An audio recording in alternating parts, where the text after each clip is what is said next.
nos diga cosas, porque es la única persona que nos la puede decir a quién creerle realmente. Bueno, las Sagradas Escrituras dicen pedir y se os dará, golpear y se os abrirá. Así que pues, preguntar, yo tengo mucho gusto en responder lo que se deba responder. Ay, mi amor, ¿quieres preguntar? No sé, es que a mí me parece difícil, ¿ve? Porque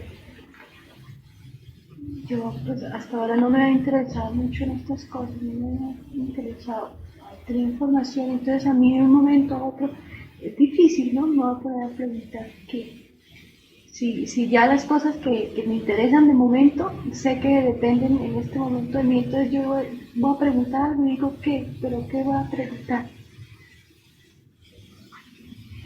Sí.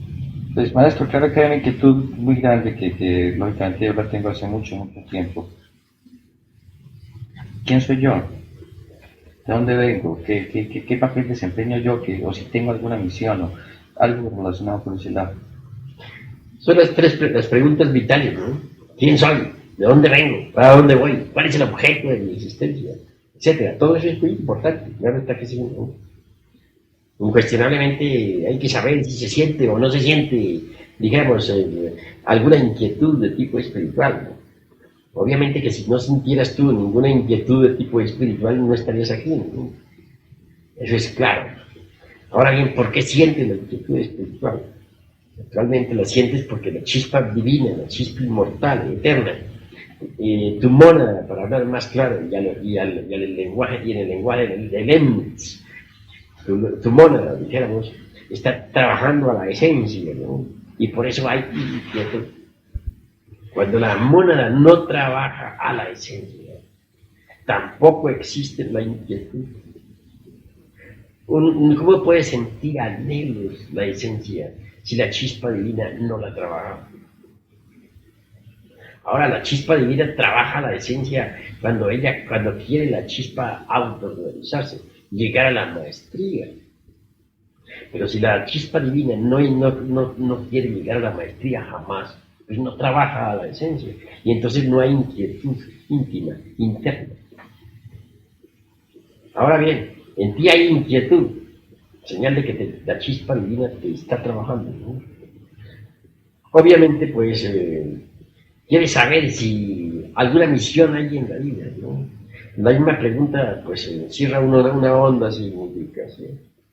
Si no tuvieras visión específica definida en la vida, tampoco harías la pregunta, puesto que no puede existir un efecto sin causa, ni una causa sin efecto. Si existe la pregunta, es porque existe la misión.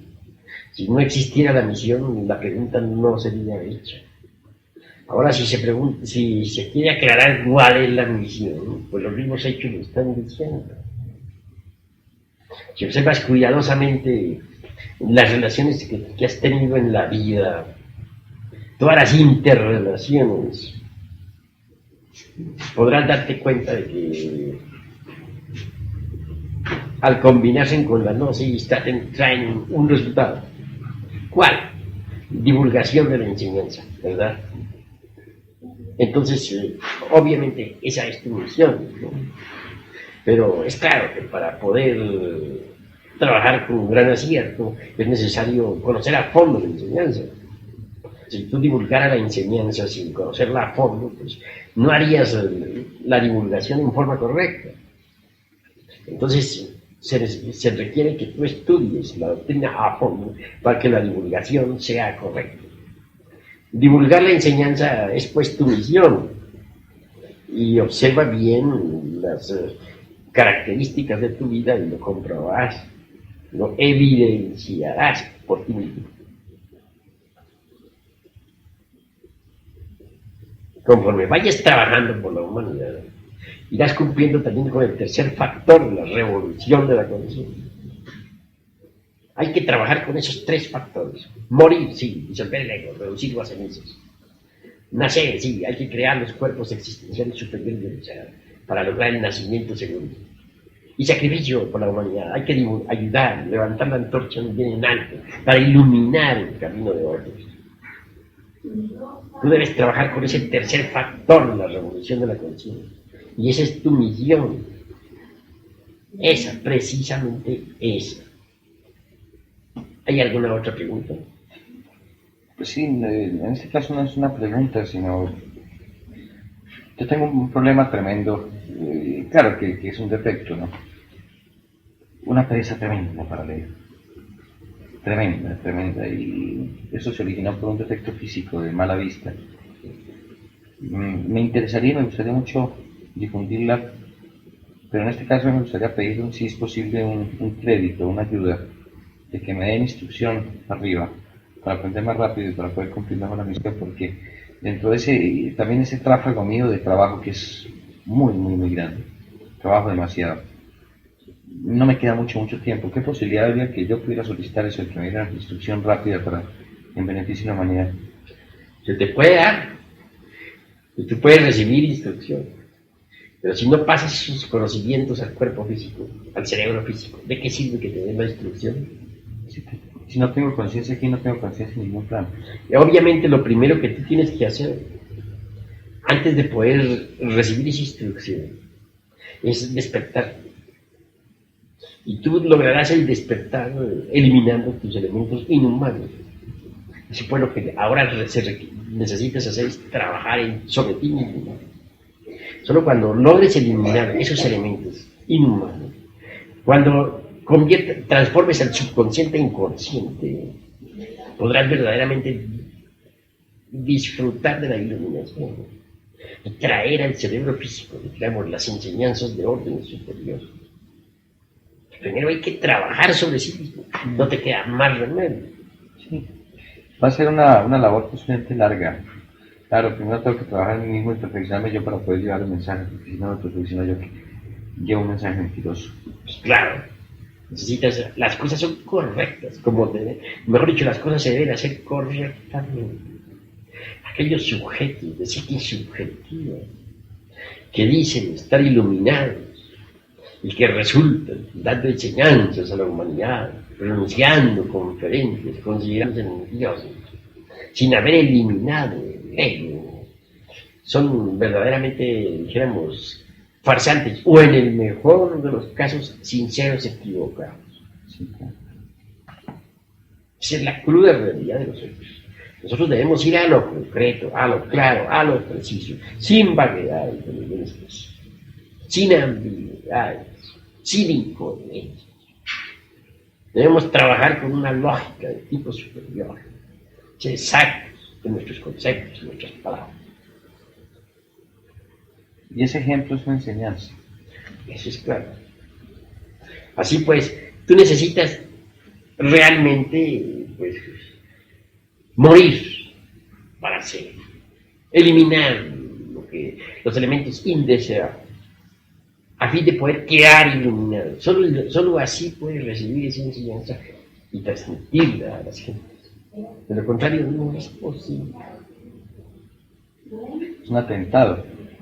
Sí. Lo que sí puedes hoy por hoy es ayudarnos, puedes a divulgar la doctrina, el cuerpo de doctrina, tal como está escrito en las obras. Ahí no se requiere que te metas toda la doctrina de Jalón, un libro en unas cuantas horas, no. Más vale ir poco a poco, ¿no? Y comprendiendo a fondo lo que se va estudiando. Así, al darle enseñanza, se hace de una forma más fructífera, más consciente, mejor.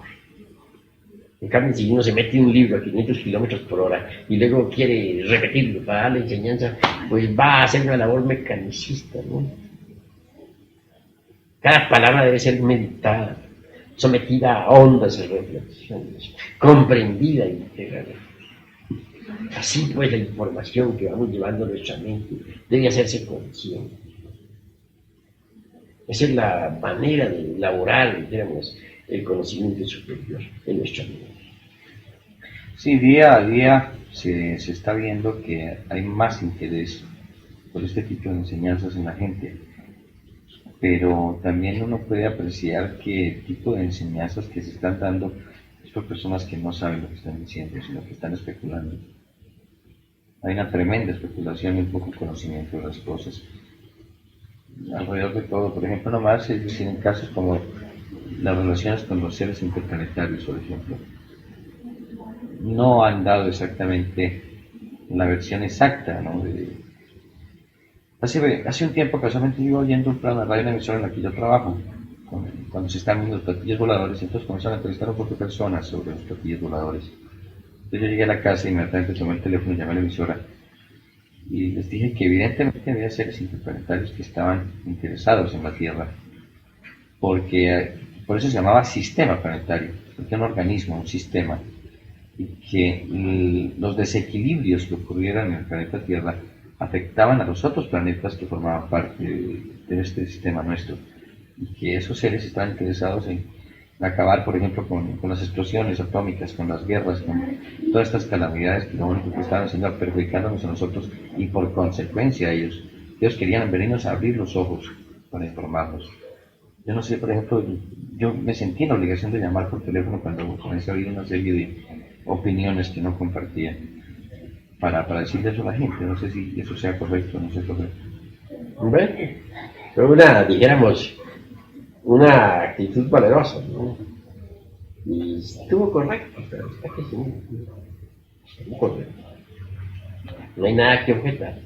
Sí, en ese campo es en el que yo quiero servir, ¿no? Como tengo, a pesar de los fracasos aquellos que me cerraron algunas puertas,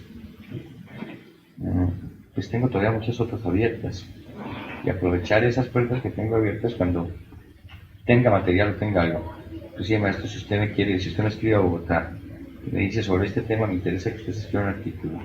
Entonces yo cojo lo que usted me dice, la doctrina, y sin desvirtuar la base, la esencia, darle una presentación periodística y hacer un ciclo de publicaciones que me las han pedido inclusive, pero no las he vuelto a hacer porque me acabó la gasolina, me de conocimientos. Interesante, se acabó el repertorio. Sí, se me acabó el repertorio. Entonces, como no tenía, tiene dos articulitos y se me fue la luz, yo no voy a escribir nada. Si usted tiene cosas, usted me las manda y yo hago lo posible por darles difusión. Deben ser cosas lógicamente llamativas para que la gente las lea. Y hay muchos campos que, hay muchas personas que por ver una cosa llamativa, entonces se le puede meter para que ya converse con gente que está en la gnosis, con personas que están dando conferencias y pueden entrar al movimiento nuestro.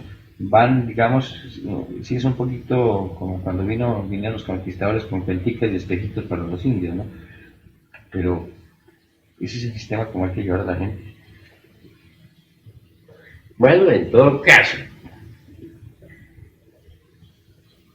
en los libros hay material didáctico suficiente como para poder elaborar, dijéramos, ciertos artículos que podrían ser lanzados a los cuatro vientos, ¿no?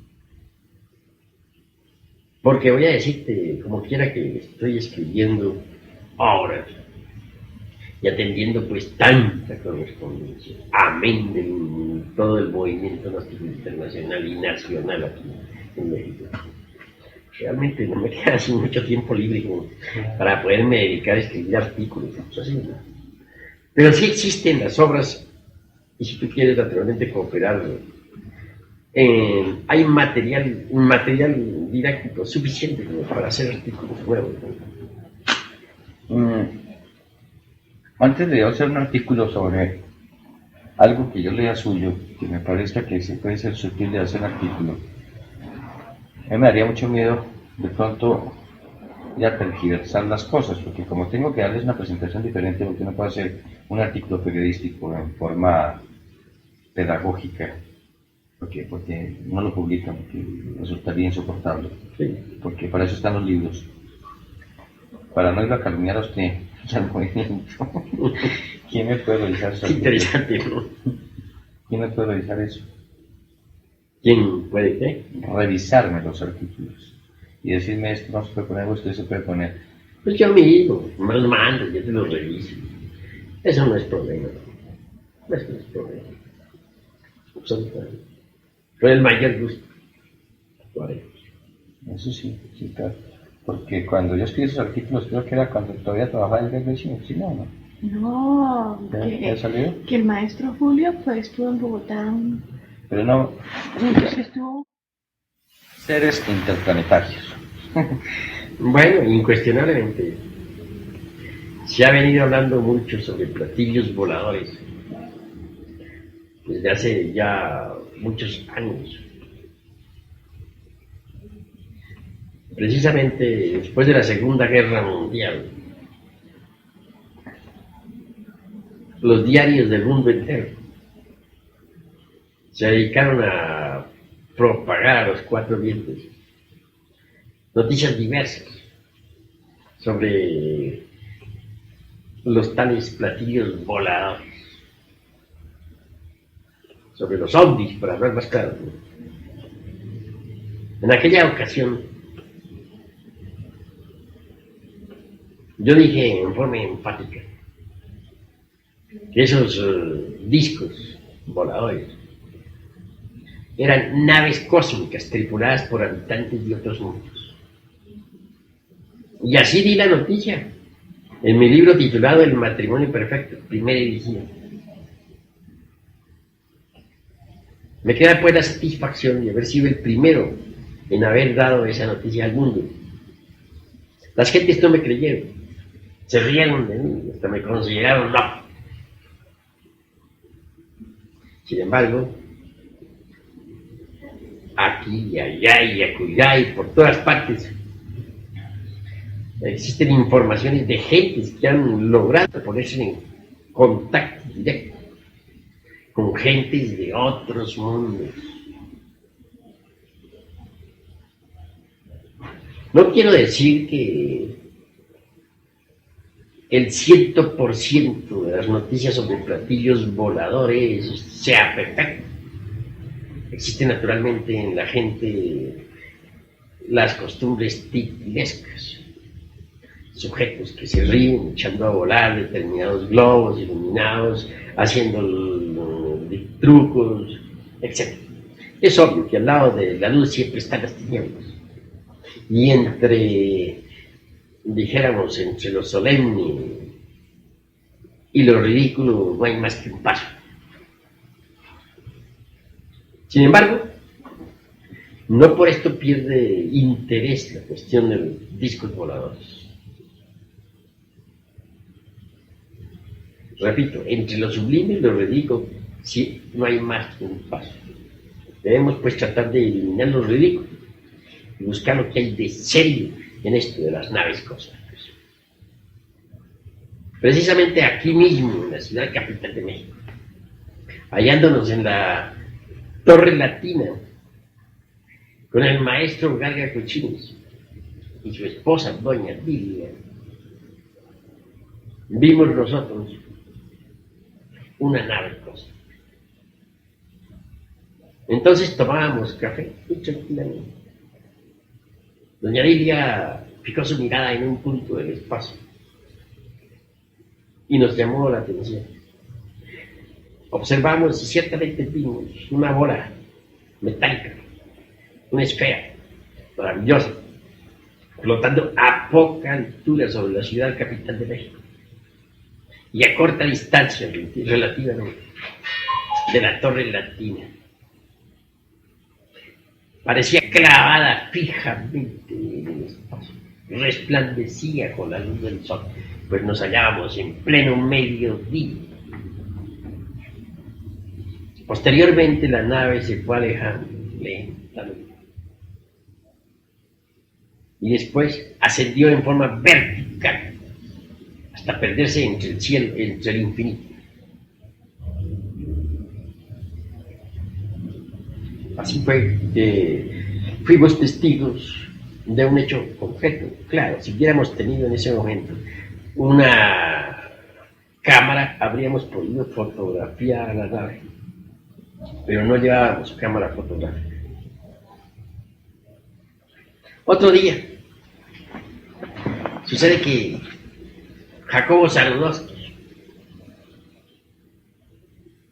por televisión, se dirigía al pueblo de México y hasta se burlaba de los discos voladores.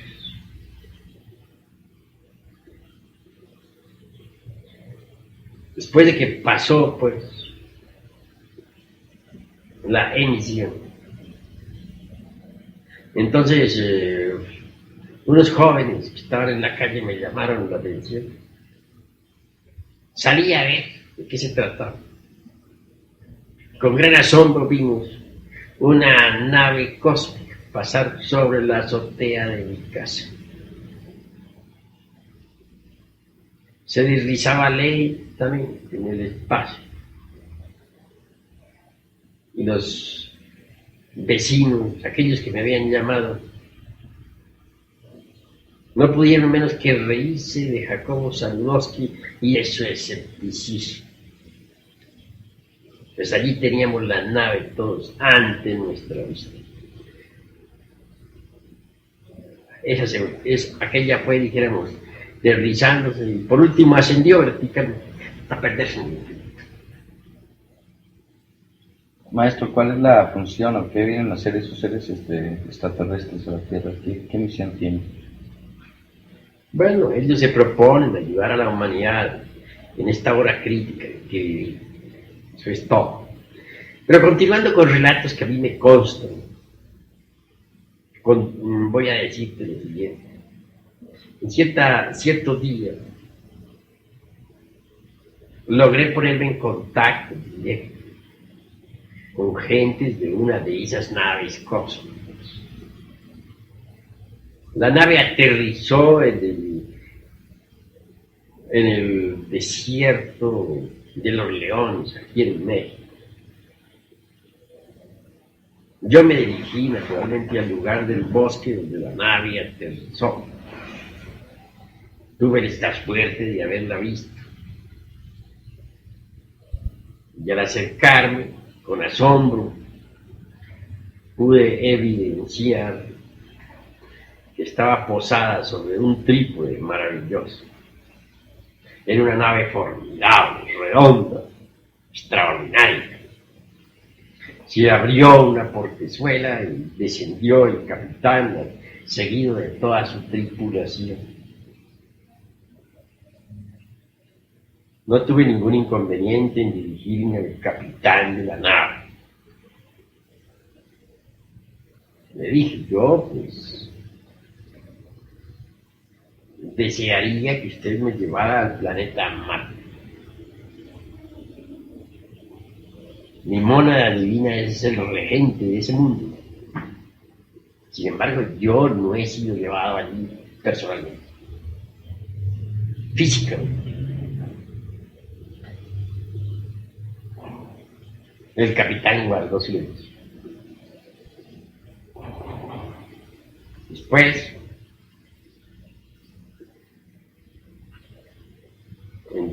continuó lo mejor. La tripulación toda se sentó en el suelo, en el pasto, dijéramos. El bosque de los leones, allí le decimos, se llama el desierto de los leones. Es desierto porque hay poca gente, pero todo tiene que ser menos un desierto, es un bosque, ¿no? 2 damas estaban entre la tripulación. Continué yo diciéndole al capitán, soy un escritor. Tengo la misión de ayudar a la humanidad. Si yo pido que se me lleve a otros mundos, no es, dijéramos, por mí, sino por la humanidad. Yo quiero que se me lleve al planeta Marte. A Marte, eso es allí nomás, me dijo el capitán. Como si se tratara de ir allí a Xochimilco. Allí nomás. Para él fue una petición, dijéramos, de muy pocas habilidades. Pues, continuando, seguí diciéndole, es que como soy escritor, quiero traer de esos otros mundos su cultura, su civilización, escribir para ayudar a la humanidad. La petición que hago no es propiamente para mí, sino para la humanidad. No soy un animal intelectual, soy un hombre y lo hago dijéramos, con la responsabilidad de lo que un hombre puede hacer una solicitud. No como la haría un animal intelectual. sino como la hace un hombre. Es diferente. Guardó silencio. Una de las damas tomó en ese momento la palabra y dijo: si colocamos una planta que no es aromática junto a una planta que sí lo es claro que la que no es aromática se impregnará con el aroma de la que sí es aromática, ¿verdad? Sí, eso es verdad. Dijo: bien, nosotros hemos acabado de llegar al planeta Tierra y vemos que aquí, dije, no, un momento, estoy yo en este momento olvidándome algo. Me dijo: lo mismo sucede con los mundos en el espacio, mundos que en el pasado andaban mal.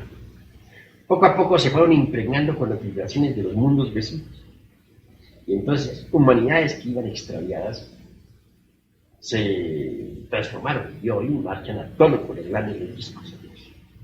Van muy bien. Pero nosotros hemos acabado de llegar en estos instantes al planeta Tierra y vemos que aquí no sucede lo mismo. ¿Qué es lo que está pasando en este planeta? Fue la pregunta que le hicieron. Pues mi respuesta es que este planeta es una equivocación de los dioses.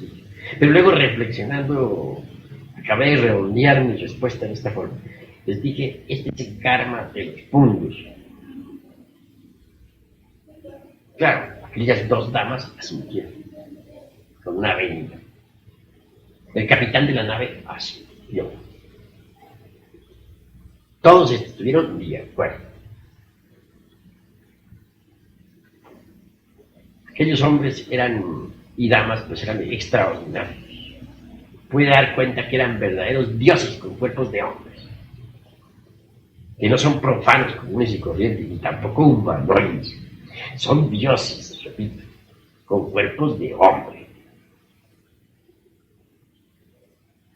Las mismas damas, aquellos son grandes seres, dioses, con cuerpos femeninos, cuerpos de verdaderos seres humanos. Altamente científicos, gentes de conocimientos muy profundos. Volví a reincidir, a insistir yo en mi petición al capitán. Le dije: yo quiero que me lleven ya, y hasta me agarré del trípode sobre el que estaba la nave ahí plantada, dispuesto a salir. Era muy de mañana, yo estaba dispuesto a irme. Pero el capitán me dio una respuesta que fue definitiva. Me dijo: en el camino y iremos viendo. Yo entendí la respuesta y sé a qué camino se refería él. El camino esotérico. Sabía muy bien, o supe muy bien su significado. Comprendí que se estaba guardando en este momento lo que llamamos nosotros la resurrección, ¿no? Una vez conseguida la resurrección, por la cual tiene que pasar todo un maestro de la blanca hermandad, cosa que ya está para sucederse. Entonces, ingresaré yo a ese grupo. También supe yo que esa nave es intergaláctica y que ellos son viajeros intergalácticos. Cuando hice la solicitud de Marte, la consideraron como una pretensión muy pobre de mi parte. Entendí que son hombres perfectos, dioses, repito, en cuerpos de hombres, criaturas inmensamente superiores a los humanos, dijéramos a los animales intelectuales que pueblan la faz de la evolución. Criaturas que estos animales intelectuales no son capaces de comprender. Es claro que estos homúnculos racionales juzgan mal a semejante clase de seres. No están debidamente preparados como para comprenderlo. El capitán se dirigió a su nave. Yo quedé muy satisfecho de la respuesta. Subió con su tripulación a la esfera aquella voladora Me retiré a alguna distancia para no ir a recibir perjuicio por la radiación y la nave se elevó desde el centro de aquel bosque hacia el infinito. Aquellos hombres son cobrizos, eran cobrizos, de estaturas de cuerpos medianas, delgados, provistos de una gran ciencia y de capacidades inmensamente superiores a las de los terrícolas. No vienen a causarle ningún daño a las gentes. Sencillamente ellos están estudiando el planeta Tierra y se proponen ayudar a la humanidad. Entonces ese día sé que voy a entrar a ese grupo y será para traer aquí a la Tierra pruebas sobre la existencia de vida en otros mundos, elementos minerales, vegetales y hasta organismos vivos que serán puestos sobre la mesa de los científicos. Escribiremos textos que haremos conocer públicamente, pero además entregaremos las pruebas sobre aquello que escribiremos. Entonces la mentalidad de las gentes se dirigirá a esos otros mundos del espacio. Se dirigirá porque, claro, por medio de nuestras obras y de las pruebas, las gentes lanzarán su mente hacia esos otros mundos. Atraerán, digamos, de forma magnética la radiación de esos otros mundos. Y así esa radiación impregnará aquí a este planeta. Es necesario que nuestra Tierra se impregne con la vibración de otros mundos. Atando pues cabos, esa es la conclusión. Lo que ellos hablaron y lo que yo hablé se une para formar un todo único. Así será como este planeta recibirá un gran beneficio. Claro, de todas maneras los cataclismos serán los cataclismos, pero la vibración quedará en la Tierra para formar un mundo mejor. Maestro, no sé si la pregunta sea muy tonta, pero ese tipo de seres tenían una evolución, si la pregunta está hecha con evolución igual a la de Cristo, por ejemplo. Pues son hombres de orden superior. ¿Al Cristo? Hombres dioses, dijéramos, ¿no? No podríamos hacer comparaciones de ese tipo. Resulta que no conviene jamás hacer ese tipo de comparaciones. Sin embargo, podríamos, de todas maneras, asegurar que ellos sí tienen al Cristo cósmico encarnado, ¿no? Son seres de tipo superior. El Cristo, lógicamente, que nosotros tuvimos fue un ser cósmico también. El Cristo, propiamente dicho, es cósmico, universal, se manifiesta en todo hombre que esté debidamente preparado. El Cristo no solamente se expresó en Jesús de Nazaret, un día también se expresó en Quetzalcóatl, y se expresó a través de Krishna, y a través de Gautama Buda Sakyamuni, y a través de muchos hombres superiores como Hermes Trismegisto o el Santo Lama. Él siempre se expresa cuando hay elementos preparados, cuando hay hombres a través de los cuales pueda expresarse. Una esencia. El Cristo es un principio cósmico, Claro.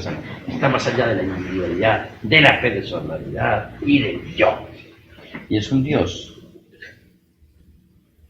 Es lo que siempre ha sido y lo que siempre será. Es la vida que palpita en cada átomo, como palpita en cada sol. Eso es el Cristo.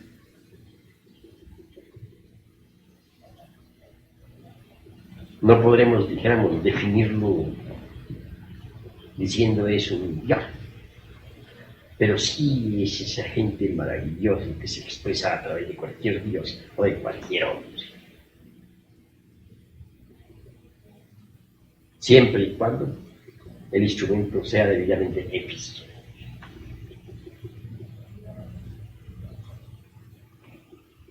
Así pues, estos habitantes de otros mundos con los cuales hemos podido ponernos en contacto son verdaderos hombres dioses en el sentido más completo de la palabra. Las gentes quisieran atrapar dijéramos, a los extraterrestres. ¿Para qué? Para quitarles sus navíos, ¿no? Y armarlos después con potencial atómico, con el propósito de destruir ciudades indefensas. También podrían utilizar los terrícolas, esos navíos, para invadir a otros mundos habitados. Y claro, como resulta que estos extraterrestres son seres demasiado inteligentes y comprensivos, no se dejan atrapar, y eso no les gusta a los terrícolas. Entonces prefieren los moradores de la Tierra, dijéramos, decir que los platillos voladores no existen, que esa es una alucinación, que esa es una fantasía, que etcétera, etcétera. Siempre hay un justificativo para todo en la vida. Y si un ser de esos llegaran a atrapar su nave, quedaría prácticamente imposibilitado para regresar a su sitio de origen. Sin Pues, nave. al ser atrapado, pues podría ser asesinado, ¿no? Se le metería a cualquier laboratorio con el propósito de saber de qué forma está hecho, ¿no? Y la nave sería confiscada, y luego al poco tiempo reproducida por millones en el planeta Tierra. Entonces ya nadie tendría seguridad ni de su vida, ni de nada. Y es que el hombre sí está en capacidad de reproducir una nave de esas. Podrían, descubierta la fórmula, hacerla. Y entonces tendríamos la tragedia, ¿no? Vendría la invasión, los terrícolas invadiendo a otros mundos. Sería el desastre, ¿no? Aún más las guerras se harían más espantosas, porque esas naves cargadas con potencial atómico serían más poderosas que los cañones ultramodernos, los aviones ultrasónicos, etc. En una palabra, la humanidad utilizaría todo eso para el mal, y a los tripulantes de esas naves los asesinaría. Pero ellos, como son conscientes, como saben lo que son los terrícolas, no se dejan atrapar. Y eso quiere muy molesto a los terrícolas, que quisieran atraparlos, meterlos dentro de su propio criterio, encerrarlos en sus mazmorras, atormentarlos, despedazarlos en sus laboratorios. El bárbaro es bárbaro. Pero los extraterrestres comprenden muy bien lo que son estos bárbaros. Y si bien no les causan daño, no perjudican a nadie, tampoco se dejan atrapar. Y bien lo hacen. Muy bien lo hacen. Son gentes de tipo superior, gentes que los terrícolas no han comprendido ni comprenderán nunca. Señor, ¿recuerda que lo leímos en el periódico? Que lo montaron en una nave y le dejaron ver es que con unos aparatos su casa y todas esas cosas lo pasaron, y con unos aparatos especiales podía ver su casa y su hogar y todo.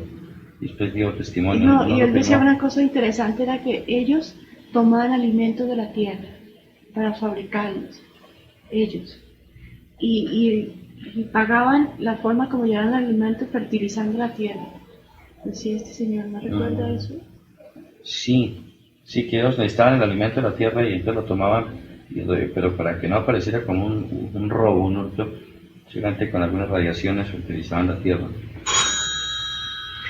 Pues, actualmente vienen gente de estos mundos y traen, todas ellas vienen de alguna forma a cooperar, todas ayudan en alguna forma. Así es, actualmente se está formando ya fuera del mundo tierra. Se está fabricando, dijéramos, la sexta raza del mañana. Se han llevado ya y se siguen llevando lo mejor de la semilla. Los extraterrestres están cargando con gente de otros mundos para cruzarla con gente de otros mundos. Es un poco la cuestión esta de la formación de la sexta raza. Digo que actualmente hay muchas gentes que están desapareciendo. Están siendo llevadas a otros mundos. Afirmo que esas gentes son llevadas con el propósito de cruzarlas, dijéramos, en humanidades planetarias diferentes. el resultado de tales cruces será traído de regreso a la Tierra después del gran cataclismo. Así pues, ese nuevo tipo de gente aparecerá en la Tierra purificada del mañana. Será la sexta raza raíz. Por lo tanto, la futura Jerusalén, de la cual habla el Apocalipsis de San Juan, tendrá un pueblo nuevo, un pueblo santo, maravilloso, extraordinario. Así pues, ya se está formando la sexta raza raíz, como gentes que están siendo llevadas de la Tierra, que están siendo cruzadas con habitantes de otros planetas. Y eso es bastante interesante, ¿verdad? Esto es lo que yo quería aclarar. ¿Están siendo llevados hombres y mujeres? Sí, tripulaciones de barcos han desaparecido, aviones han desaparecido, gentes que de la noche a la mañana no se sabe más de ellos, y han sido llevadas a otros mundos con el propósito de cruzarlas con gente de otros planetas. Pero es gente muy especial la que se lleva. Bueno, gente más o menos sana. Lo que se trata es de sacar lo mejor, la simiente, la semilla, para cruzarla con otras razas, con otras gentes, otros mundos. Traer más tarde sobre la faz de la Tierra un tipo de humanidad mejor. Ese nuevo tipo de humanidad, quizás esta raza, va a aparecer dentro de millones de años aquí. Demora unos cuantos siglos. Podría decir algo más de 1.000.000 de años. Pero aparecerá un día sobre la faz de la Tierra. Pero ya de no una Tierra transformada. Pero ya aparecerán, son descendientes de esos que se llevan, porque esos ya desaparecerán. Claro está que sí, aparecen los descendientes, por eso hablo claro, el resultado de los cruces. El resultado de tales cruces será la humanidad del futuro, la humanidad de las sextas razas raíz. Hemos tenido 5 entonces. Sí, hemos tenido 5. Los lemures, los atlantes. Mucho más antes de los lemures están los hiperbóreos, y antes de los hiperbóreos está la gente de la raza polar. Primero fue la raza polar o protoplasmática, segundo los hiperbóreos, tercero los lemúricos, cuarto los atlantes, quinto son los áridos que pueblan actualmente la faz de la Tierra. La sexta raza será para el futuro, aparecerá después del gran cataclismo. Maestro, ¿a qué se debe que en la Tierra haya diferentes razas, que haya blancos, que haya negros y amarillos, siendo que el cruce no es posible que entre blancos salga algún día un negro o que entre negros salga blanco? ¿Para qué ser esas diferentes razas? Pero las diferentes razas son necesarias, ¿no? Y esos diferentes colores pues se deben también a las diferentes latitudes y longitudes de las gentes que han vivido sobre la Tierra, ¿no? En el África predomina pues la raza negra, ¿no? En Europa, por ejemplo, la raza blanca. Pero no se debe a que los negros han venido de un determinado planeta y los blancos de otro, los amarillos de otro. No, absolutamente. Se deben esos distintos colores de las razas a las distintas latitudes, a los diversos meridianos de longitud, etc. Es cuestión de época, es cuestión de latitudes, etc. Todo esto es bastante interesante, ¿verdad? Vale la pena estudiarlo. Ahí iremos escribiendo distintos libros sobre el particular.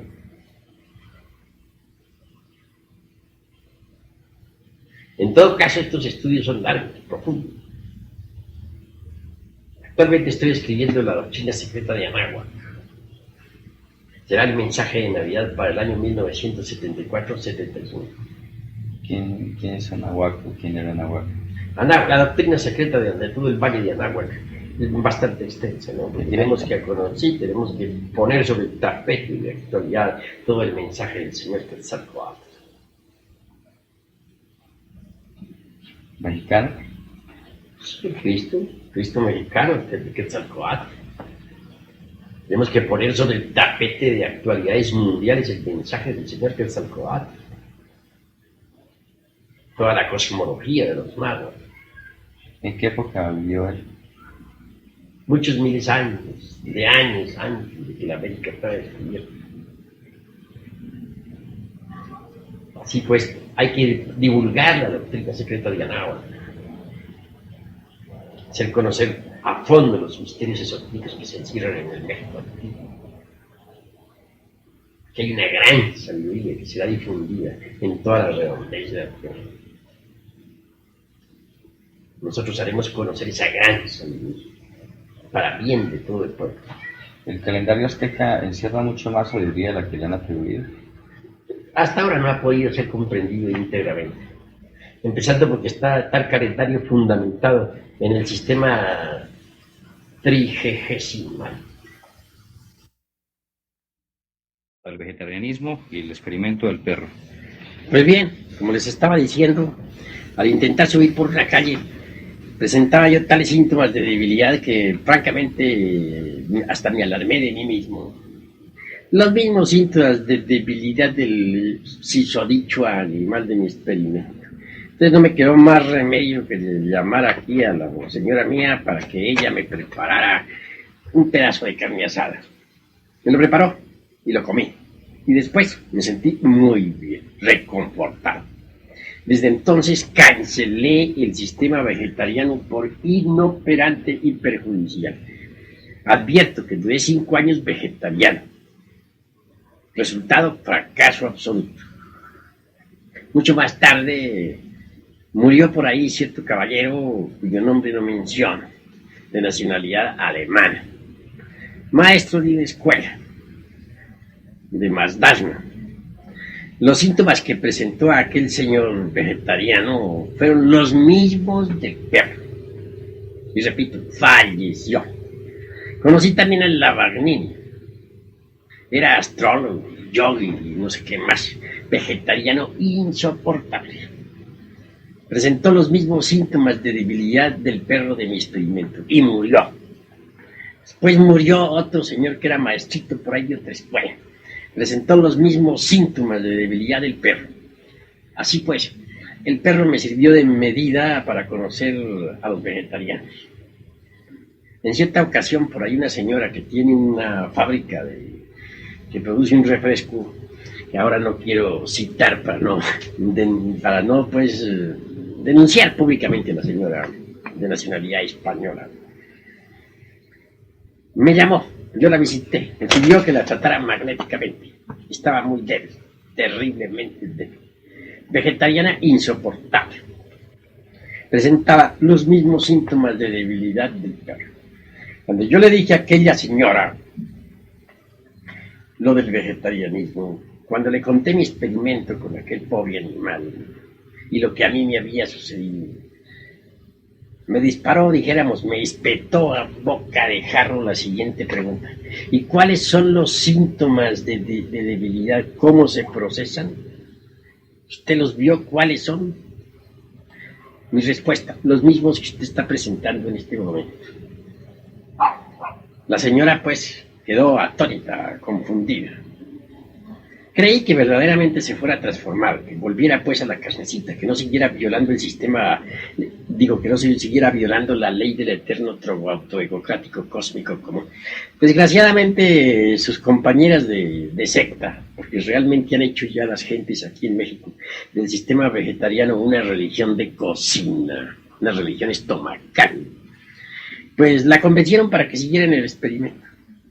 Hace pocos días me trajeron la noticia que la señora está muy grave en una clínica, que está muriendo. No sé si a esta hora ya haya muerto. Así pues, el resultado, los experimentos sobre el sistema vegetariano, tal como los he hecho, me han llevado a la conclusión de que no sirve. Por eso no soy vegetariano. Considero que las proteínas animales no pueden ser reemplazadas jamás por las proteínas vegetales. Podríamos consumir alimentos como el aguacate, que dice Yogananda que reemplaza a la carne, y nos convenceríamos de que realmente no la reemplaza. No quiero decirles con esto que seamos carnívoros en un 100%, porque eso sería absurdo. Necesitamos una vida equilibrada. Necesitamos por lo menos sí un 25% de carne entre los alimentos. Así viviremos bien. Así seguimos con el sistema vegetariano, fracasaremos inevitablemente. Esa es mi respuesta, pues. ¿Qué agregar? Sí. Los ayunos de 30 días o 40 días son aconsejables, son buenas para la salud o no? Ayunos de 40 días solamente para maestros como Jesús de Nazaret. Pero cualquier hijo de vecino que se vaya a poner en un ayuno de esos, pues puede fallecer. Y sería muy lamentable tener que cantarle el requiem in paz a nuestros pobres hermanos gnósticos antes de tiempo. Por lo tanto, no es aconsejable. Sin embargo, hay épocas en que se pueden realizar ciertos ayunos, pero el máximo serían 9 días, a condición de tener una salud correcta, después de previo examen médico. Eso es todo. Porque es un lujo ayunar, no todas las personas pueden tener el tiempo apropiado y después levantar el ayuno correctamente, con las medidas adecuadas. Así es. Ese es un lujo que muy pocos se pueden dar. Pero sí es una medida de desintoxicación del cuerpo. Sí, eso es cierto. Bueno, quiero agregar una cosa, ¿no? Claro. Que, hable el doctor Juárez aquí de la grabadora. Bueno, voy a decir algunos principios demostrables ya, que las proteínas vegetales no contienen ni triptofano, ni ¿cómo se llama? Ni contienen alanina, sustancias que las ha creado la naturaleza antes de que el hombre tuviera uso de razón.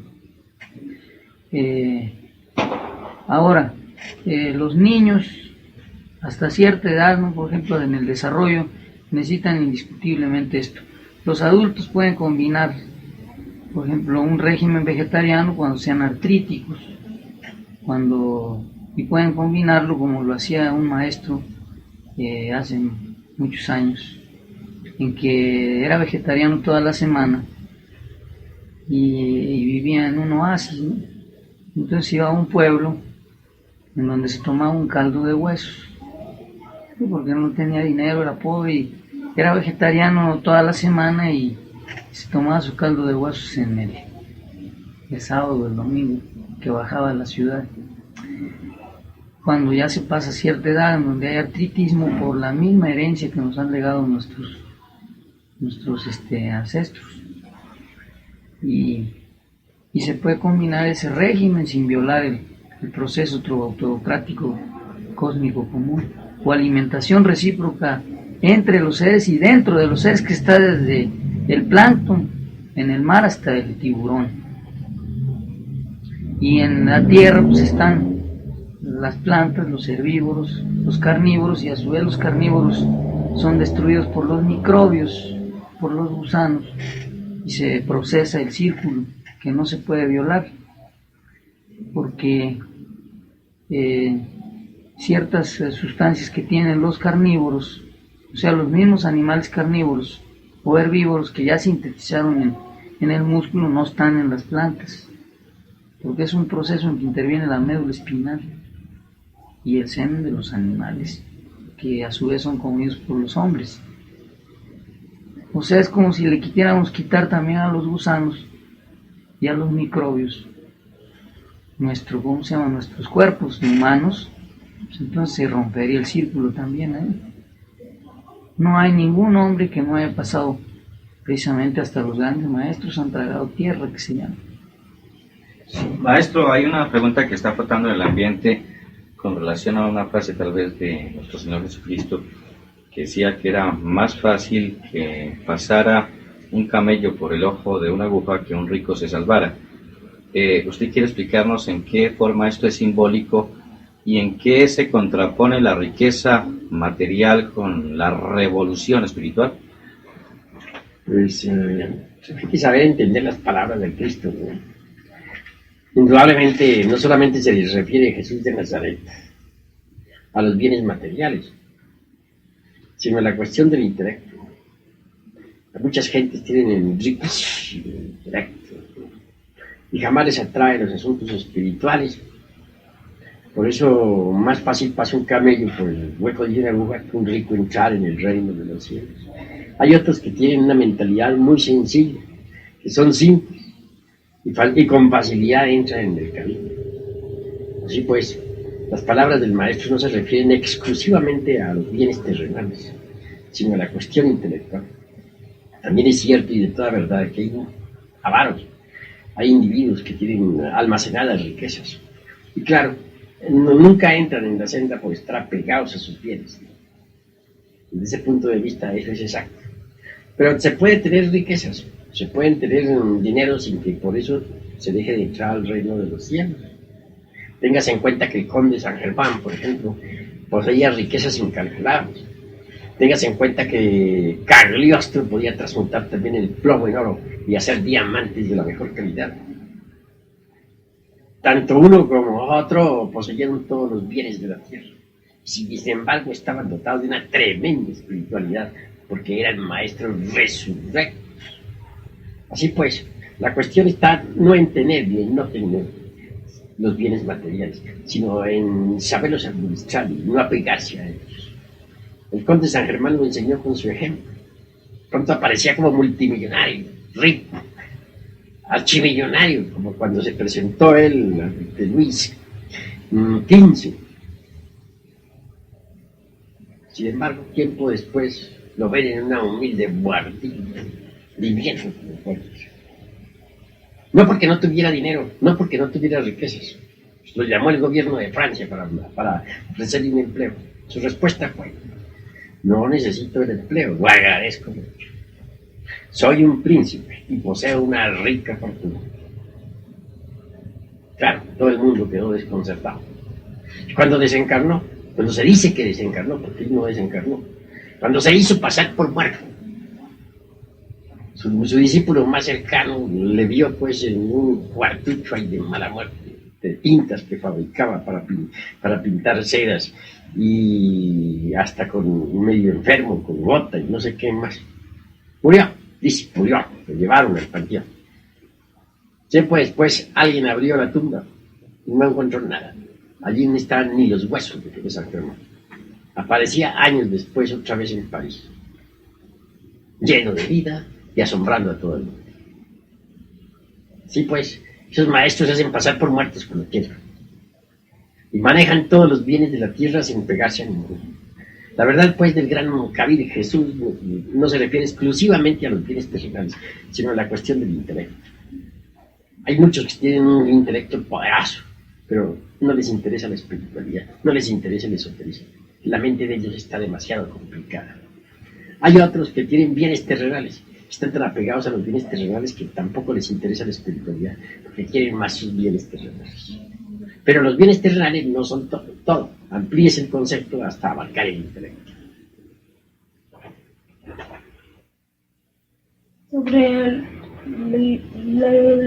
la palabra mal empleada del vegetarianismo, si están ingiriendo proteína animal usando la leche, derivados y el huevo, productos de granja. La FAO pone como patrón la caseína de la leche y la albúmina del huevo, y no pone la carne por ser muy pesada, demasiadas proteínas, las macromoléculas muy grandes, ¿no? Entonces, si la persona vegetariana está ingiriendo esa proteína, entonces no va a haber debilidad.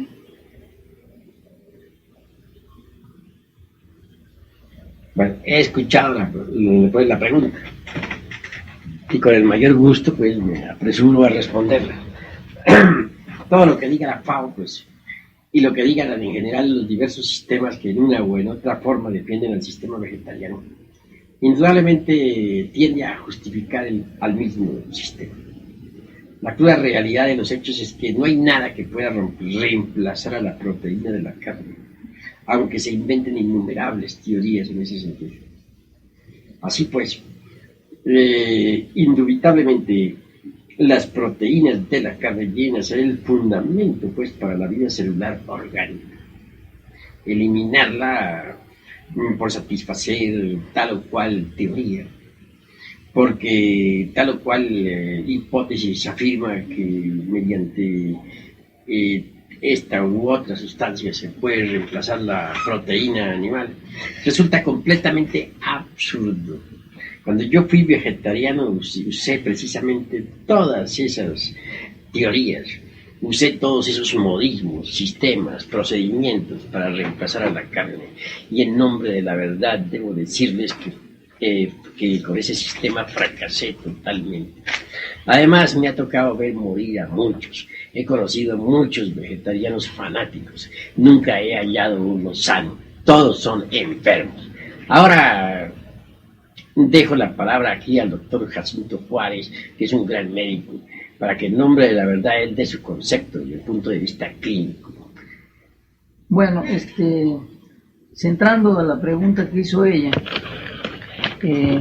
puedo afirmar que el fierro, el hierro, contenido en la miohemoglobina, en esa macromolécula, tiene una vibración electrónica superior a la que tiene el hierro de las semillas, el hierro de las hojas y el hierro de los vegetales, en el mismo proceso, o sea, en que están imbricadas las pirámides alimenticias. El hierro que está en los minerales y que es absorbido por los vegetales, que a su vez pasa a los herbívoros, y los herbívoros a su vez siguen a los carnívoros.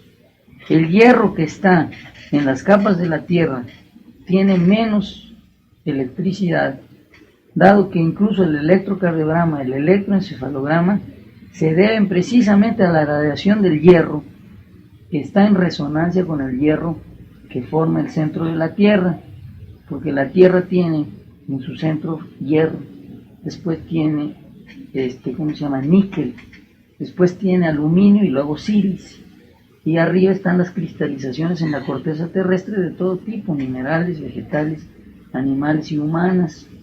Entonces el hierro que contiene el músculo de la carne tiene electrónicamente, incluso el que contiene el hierro de la sangre de los humanos, de los bípedos tricerebrados, tiene una carga diferente. Incluso el de un bípedo tricerebrado que haga maituna, que empiece a hacerlo, y de un bípedo, tricerebrado, que no haga el maituna, la electricidad es diferente. Eso lo estoy demostrando en la cámara de Faraday. Por eso también los vegetarianos tienen una electricidad completamente electrónicamente no sirve, ¿no? Es una electricidad como están descargados de ese hierro que lleva la miohemoglobina. Ahora hay diferentes tipos de carnes. Por ejemplo, de las más tóxicas, pues consideraremos la de los herbívoros, ¿no? La res, que es herbívoro, comparada con la del pescado, que no tiene comparación. La del pescado es la mejor carne que hay, cuando está fresca y cuando está seleccionada. Es la mejor miohemoglobina, puesto que están en el depósito de hidrógeno, que es el océano. Entonces la carne del pescado es superior a la de las aves, incluso pero cada una tiene su jerarquía, ¿no? De densidad, puesto que uno está debajo del agua, otro está en la tierra y otro está en el aire. Todas son necesarias. Pero hace rato también usted dijo que era necesario para ciertas personas artríticas, por ejemplo. Bueno, en ese caso sí. Bueno, pero ya son casos particulares en que debe darse una dieta especial, en que pueden tener pescados, carnes blancas, no rojas en ciertos momentos, ¿no?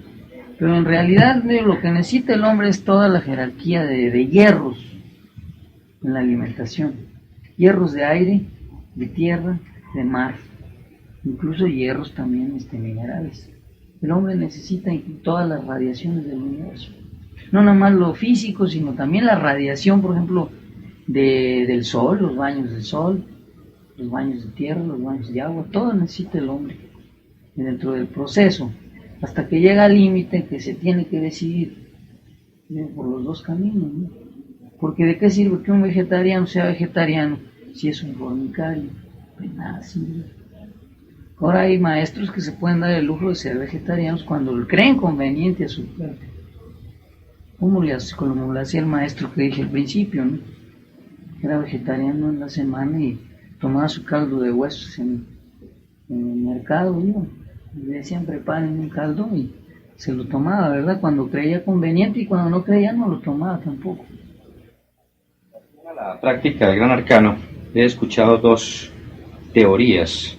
La una, que cuando se practica el gran arcano con pasión, con amor, puede haber una mejor transmutación. De otra parte, hay quienes sostienen que el gran arcano debe practicarse libre y exento de todo tipo de pasiones. ¿Cuál es la verdad? En todo esto hay grados y grados. Incuestionablemente no podemos exigirle al animal que no sea pasional, puesto que es animal.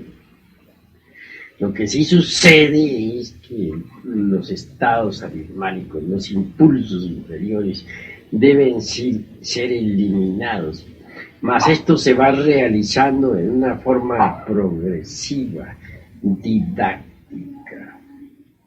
Sería absolutamente imposible conseguir que un par de bestias fueran santas de la noche a la mañana.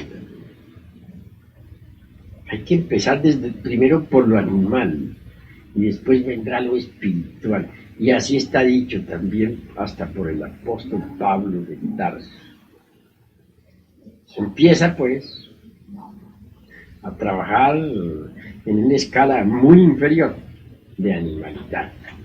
Pero conforme se va avanzando en la rocallosa senda, pues los estados animálicos inferiores se van eliminando. Y la criatura se va depurando hasta que al fin se sublimiza completamente.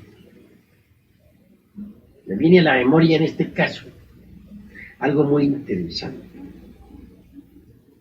A pesar de la mística avanzada con la que yo realizaba mis trabajos, dijéramos, en la novena esfera, hace algún tiempo, recuerdo que hallándome por allá en Acapulco, me sucedió algo insólito. Fuera del cuerpo físico me encontré con un místico que parecía como de la Edad Media. Aquel intentó hacerme pues, los famosos estigmas en las manos. Con un clavo intentó perforarme pues las manos. Lograba avanzar con su clavo hasta cierto punto y nada más. Y de las palmas de mis manos brotaban entonces rayos y rayos. Mas no consiguió él lo que se proponía.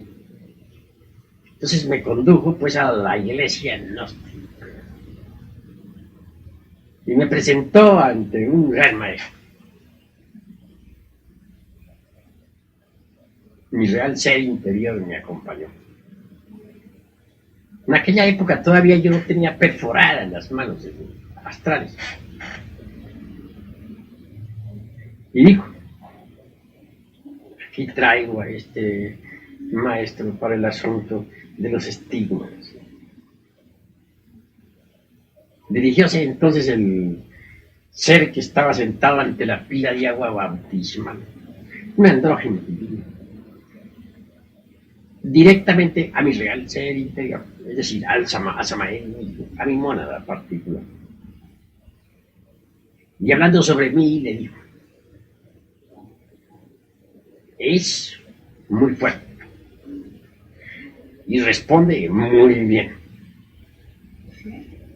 pero debe cumplir mejor con el sacramento de la Iglesia de Roma.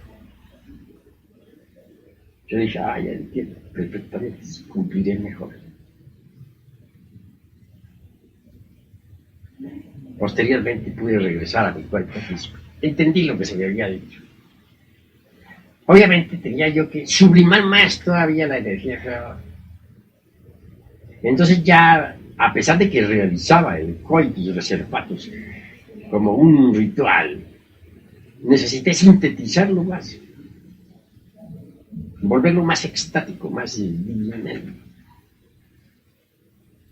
Y así durante la práctica, recuerdo que ni siquiera me acordaba, dijéramos, de los órganos creadores ni del cuerpo físico, sino en sublime éxtasis místico realizaba el trabajo en la novena esfera. Ello dio por resultado, se refinó ese tipo de energías del sexo, Y fue tal tipo de energía el que vino a formarme los estigmas en las manos y en los pies. Así triunfé. Más tarde ya, mucho más tarde en el tiempo, pasé más allá del trabajo en la novena esfera. Hoy en día ya estoy prohibido de trabajar, dijéramos, con el Sahama y todo. Sin embargo, esta prohibición no vino sino cuando ya conseguí la androgilia de amonio sacas. Esa androgilia se consigue cuando se desposa uno con su valquiria, es decir, con su alma espiritual. En el hombre ella es femenina, en la mujer es masculina.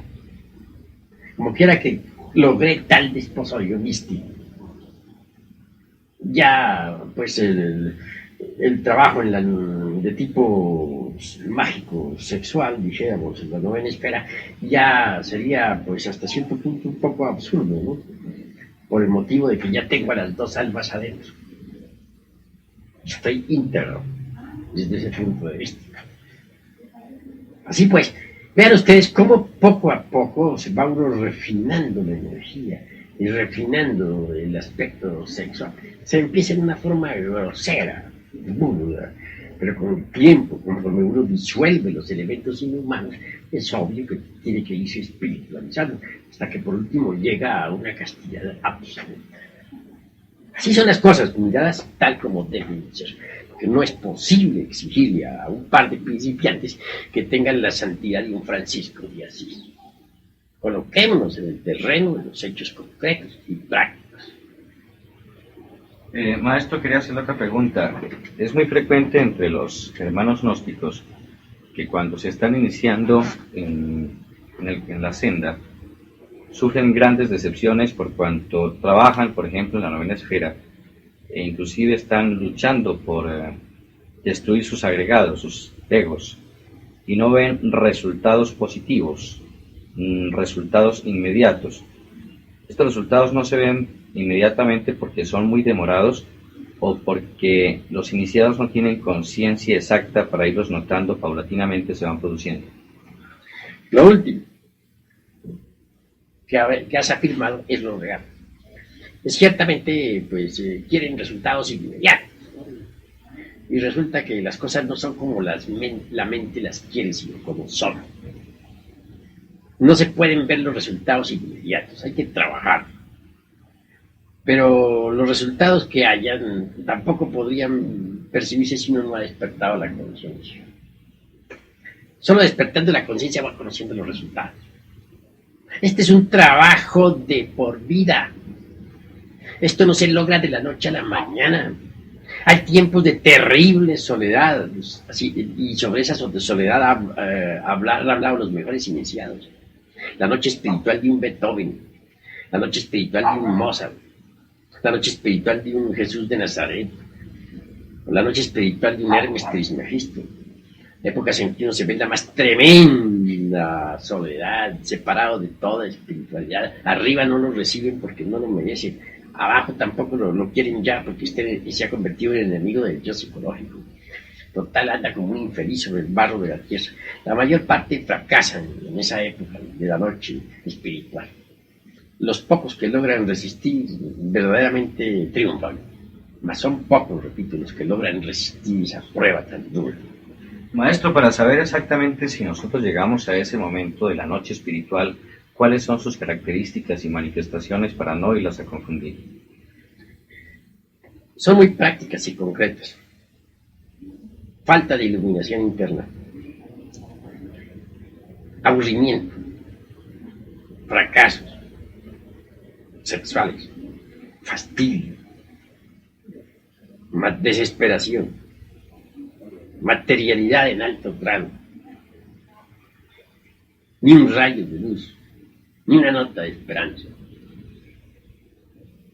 mundo sensorial nada más, aburridor, hasta la saciedad.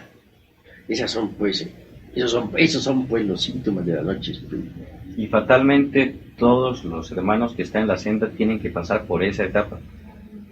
Todos, absolutamente todos. Pasó un Hermes Trismegisto, pasó un Jesús de Nazaret, pasó un Gautama, el Buda Sakyamuni.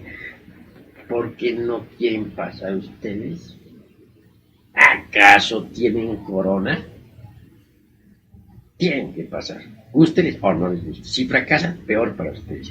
Si tienen paciencia y saben perseverar, mejor para ustedes, porque entonces triunfarán.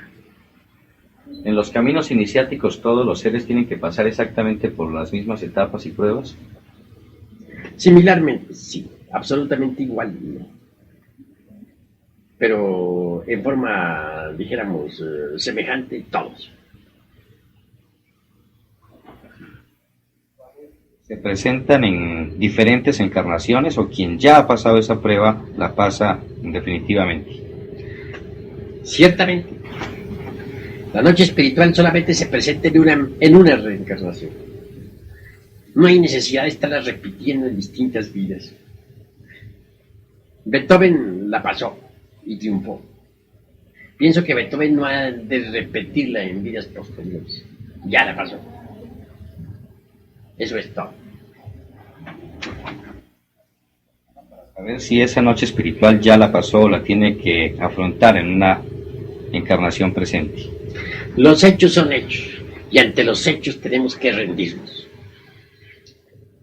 Por sí mismos hablan los hechos. Si uno no es admitido allá arriba, si no goza de una verdadera iluminación, si se siente con un anhelo que no logra satisfacer, si abajo aquí en el mundo tampoco lo admiten, porque ya no es del mundo y sin embargo tiene que vivir en él. Si la vida se le vuelve árida, aburrida e insoportable, sin un rayo de esperanza, sin una percepción cívica, sin nada, es porque está en la noche espiritual. Esos son sus síntomas, repito. No gustan de buscar su revolución espiritual en grupo, que no les interesa asistir a lumiciales ni a cadenas. Buscan más bien su revolución en forma particular. ¿Qué es más conveniente y productivo?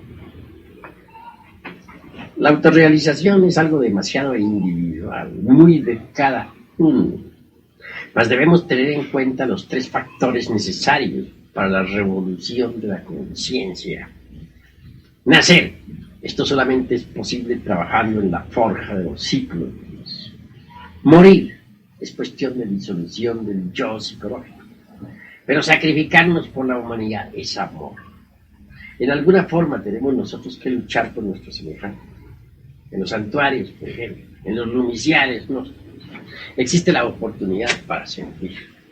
Con el hecho mismo de tomar parte de una cadena de curación para ayudar o para sanar a otro a distancia, estamos nosotros prestando un servicio impersonal. Con el hecho mismo de asistir al santuario, ayudamos con nuestras fuerzas, dijéramos, a los demás. Porque en cada santuario se forma un centro magnético especial. Es claro que tal centro es vital para la conciencia, porque en tal centro se puede practicar la meditación, en tal centro se puede estimular a la esencia.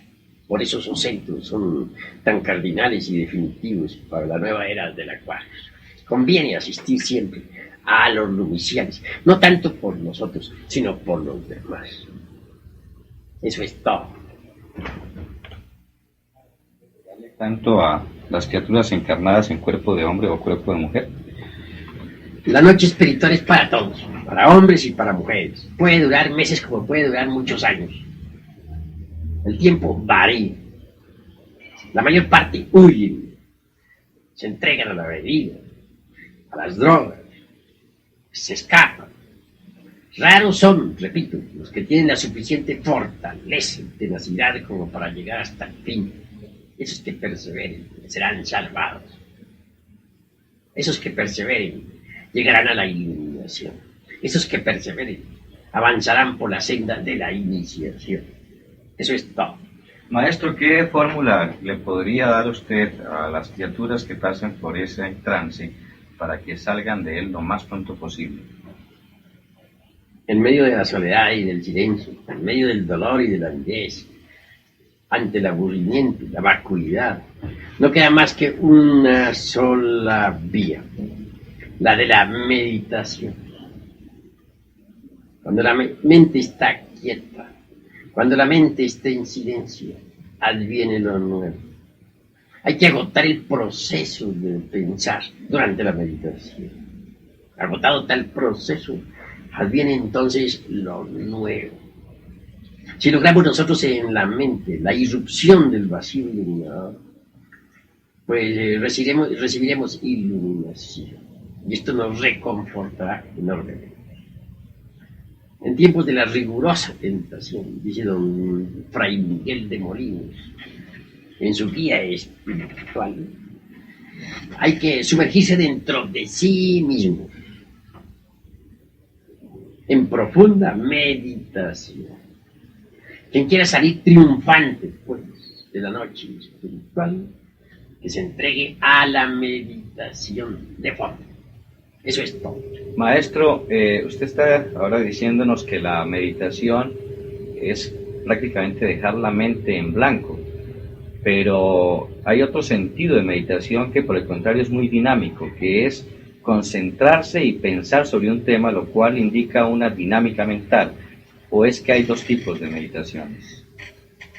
Existen muchos tipos de meditación, pero si es que nosotros queremos aprender lo real, si es que nosotros queremos experimentar la verdad, si queremos sentir en nuestra psiquis ese elemento que transforma radicalmente, necesitamos de la quietud y del silencio de la mente. No se trata de poner la mente en blanco, porque eso verdaderamente es absurdo. Lo que se requiere es llegar a la quietud y al silencio de la mente, y eso es diferente. Pero poner mente en blanco resulta en el fondo, y perdóneseme la palabra, hasta estúpido. Se necesita algo más que esa estupidez. Se necesita quietud y silencio de la mente. Cuando el proceso del pensar ha quedado agotado, la mente queda quieta y en silencio. Y entonces adviene lo nuevo. No se trata de combatir a los pensamientos que lleguen para que la mente quede quieta. No. Lo que se trata es de contemplar a esos pensamientos. De comprender.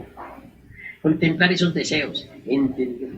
Contemplar todo y entender a todos los recuerdos que lleguen a la mente. Conforme va uno comprendiendo todo eso que viene al entendimiento, entonces lo puede ir trascendiendo. En una palabra, supongamos que viene a la mente el recuerdo de una escena de ira en la calle. ¿Qué haremos? Tratar de comprenderla. Y después de comprenderla, ¿qué? Olvidarla.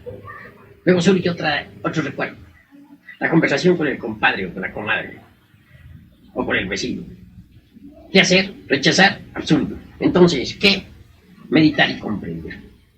¿Comprendido? Olvida. Que surge el recuerdo de una partida de fútbol. ¿Qué hacer? ¿Rechazarla? No. ¿Qué hacer?